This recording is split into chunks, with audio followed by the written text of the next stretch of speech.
এখন সব খেলার হয়ে গেছেন, কিন্তু তারপর তিনি এখন পুরো দস্তুর ব্যবসায়ী, তবে সেটা ক্রিকেটকে পুঁজি করেই। শেন ওয়াটসনের সঙ্গে একাডেমির কাজ শুরু করতে অস্ট্রেলিয়ায় গেলেন ইমরুল কায়েস। আমি একটা ক্লাবের সাথে ইনক্লুডেড হচ্ছি, ওখানে তাদের প্র্যাকটিস ফ্যাসিলিটিসগুলো আমি ইউজ করব একাডেমির জন্য।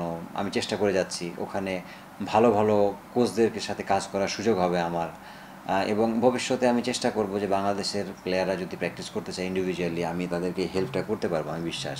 আমার ইচ্ছা আছে সেপ্টেম্বর 7 তারিখ থেকে একটা সেশন দিব, তারপরে এভরি সেশন ওয়াইজ আমরা প্র্যাকটিসের একটা শিডিউল দিয়ে দেবো। নিজ উদ্যোগে অস্ট্রেলিয়ার একাডেমিতে কাজ করছেন মুমিনুল হক ও সাদমান ইসলাম। টাইগারদের দুই টেস্ট ব্যাটারকে সুযোগ করে দিয়েছেন সাবেক কোচ চান্ডিকা হাথুরু সিংহে। ম্যাথিউ হেইডেনের সঙ্গেও বিশেষ সেশনের কথা রয়েছে। মুমিনুল সাদমানদের এই উদ্যোগকে সাধুবাদ জানিয়েছেন ভিনদেশে একাডেমি নিয়ে কাজ করা ইমরুল।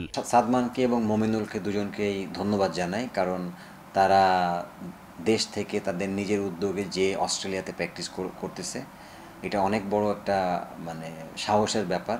নট অনলি যে আপনি সব কিছু পয়সা খরচ করলেই হবে তা না, এখানে হাতুরুর কাছে তারা প্র্যাকটিস করতেছে, এটা অবশ্যই তাদেরকে সাধুবাদ জানাই।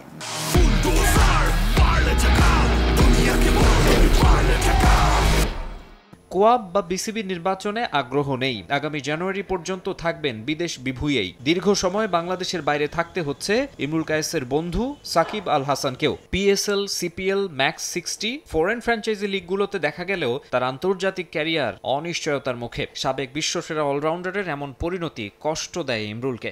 আমি চাই সাকিব আবার ইন্টারন্যাশনাল ক্রিকেটে ফিরুক। যদি উদ্যোগ নেওয়া হতো তাহলে আমার মনে হয় যে সাকিব একজন ব্যক্তি যে বাংলাদেশে যে ক্রিকেট খেলবে। আমরা সবাই দেখেছি সাকিব কতদিন রাজনীতি করেছে, কি রাজনীতি করেছে, এবং যখন কোনো মানে অভ্যুত্থান হলো বাংলাদেশে, জুলাই গণ অভ্যুত্থান, তখন সাকিব কোথায় ছিল, কি করতেছিল? ওই কানাডাতে লিগ খেলতেছিল, সবাই জানি আমরা। উনি এমপি হওয়ার পরের দিনই কিন্তু চলে গেছে ঢাকাতে, প্র্যাকটিস করেছে, তারপরে আবার আমেরিকায় চলে গেছে। তো বেসিক্যালি সে তো পলিটিক্স করে নাই। সাকিব আল হাসানের সে অ্যাবিলিটি আছে যে এখনও কামব্যাক করা এবং ন্যাশনাল টিমকে দেওয়া। আমি মনে করি চাইলে এখনও 2টা বছর খেলতে পারে ও, যদি মনে করে 27 ওয়ার্ল্ড কাপও খেলতে পারে। ওর যে মেধা আছে বা ওর যে এক্সপিরিয়েন্স আছে। জাতীয় দলে সাকিব খেলবেন কি খেলবেন না সেটা নিশ্চিত নয়, তবে শিগগিরই মিরাজ কায়েসের কোম্পানি এমকেএস এর ব্যাট দিয়ে খেলবেন মিস্টার 75। এটা নেক্সট অক্টোবর থেকে ওর আমাদের সাথে কন্ট্যাক্ট হবে, পুমার সাথে ওর কন্ট্যাক্ট শেষ। বাংলাদেশি ব্র্যান্ড হিসাবে তাকে পেলে ডেফিনেটলি বাংলাদেশের মানুষের জন্য একটা বড় একটা রোল মডেল সাকিব আল হাসান। তা আমাদের জন্য অনেক বড় মাইল ফলক হবে সাকিবকে পাওয়া। মাকসুম আলম খান, সময় সংবাদ, ঢাকা। আমি তো চেষ্টা করবো যে